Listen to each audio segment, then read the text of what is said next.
Okay, so this is just a quick update of the 40-gallon long vivarium.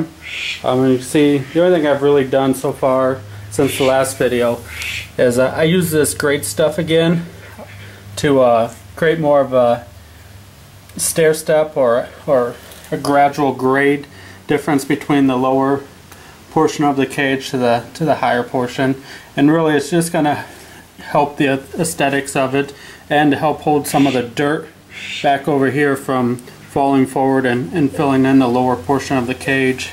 Did the same over on this side.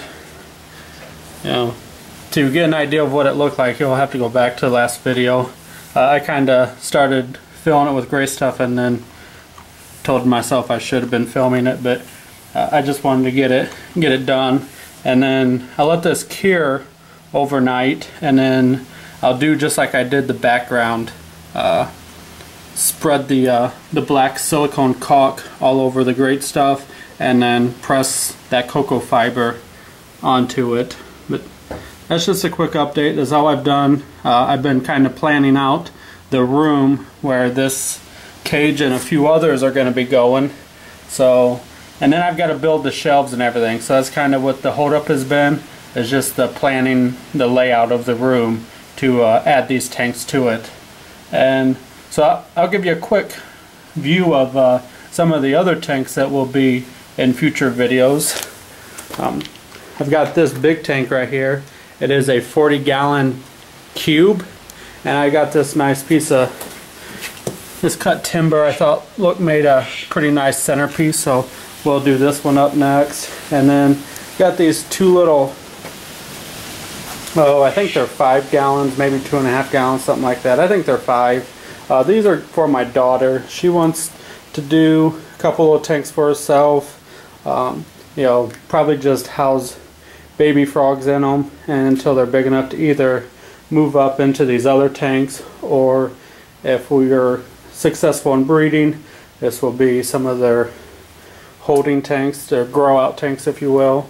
And so that's kind of our project together, those two little tanks. Also, I've got this big, let's see, let me step back a minute, 120-gallon fish tank. Purchased it just a few weeks back. It doesn't hold water. I was originally going to turn this into a big saltwater tank, but it does not hold water. So what I'm going to do is what I did on the 40 long here, and creating that divider, I'm going to divide this tank into 2. So I will have 2 2-foot squared tanks, and on each side I'm going to place a single green tree python. So I'll have a pair, and they'll be living in this. That'll be a future build. This is a little Halloween thing I'm kind of working on for the yard, but that's a whole different subject. And then also I've got this 55-gallon tank as well. I'm going to do the split in and have 2 separate vivariums. This will be for slightly bigger frogs. I think in the 40 long I'm going to do thumbnail frogs, but in this 55 I'm going to do a slightly larger frogs in here. Now this one did hold water, but the problem came in when I was testing it. This tank, they had reptiles in it before. You can see the dirt is still on the bottom. But when I filled this tank up, you can see right here, this center brace actually broke. When this was not like this till after I filled the tank up. I heard a noise and I came and checked out the tank, and this piece was busted, and this all melted from the reptiles that they had in here. They had the heat lamps on here, and you can see that they got way too hot and they melted the rim. So I don't trust this tank now to hold water, because clearly there's a lot of pressure pushing out on the sides that it just snapped that. So we'll turn it into 2 separate vivarium builds. So stay tuned for that, and stay tuned, and I will show you how this looks once I get the silicone and cocoa fiber on there. Okay, so it's been approximately 24 hours since I shot that last video. The Great stuff. Expanding foam has cured, and as you can tell, I have added the silicone and cocoa fiber.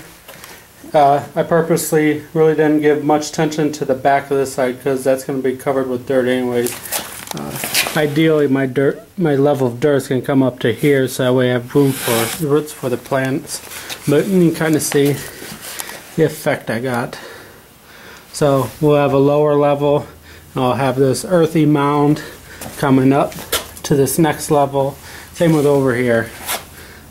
Same purpose. Oh, let me put in the driftwood, so that way you get a better idea of what it's going to look like. Here's the piece I'm planning for this tank. It'll look something like that. Let me step back here a minute. Look something like that. Now it's too much glare. But all underneath here is going to be, you know, we're going to get that completely full of dirt all the way across. So we're looking at probably 2.5 inches of dirt. But of course, now the other thing I'm going to have to do is I'm going to have to redo this paint and come up and over and fill this out. But that's no biggie. I like what it's done with it so far, so won't be a big issue. We got the driftwood for this piece as well. Set this one in. It'll be something like that. Have bromeliads growing on the tops of these. You know, give it that really good look. And what I like about this log has a natural cavity. Goes in there about 5 or 6 inches. But yeah. So that's what I've got so far.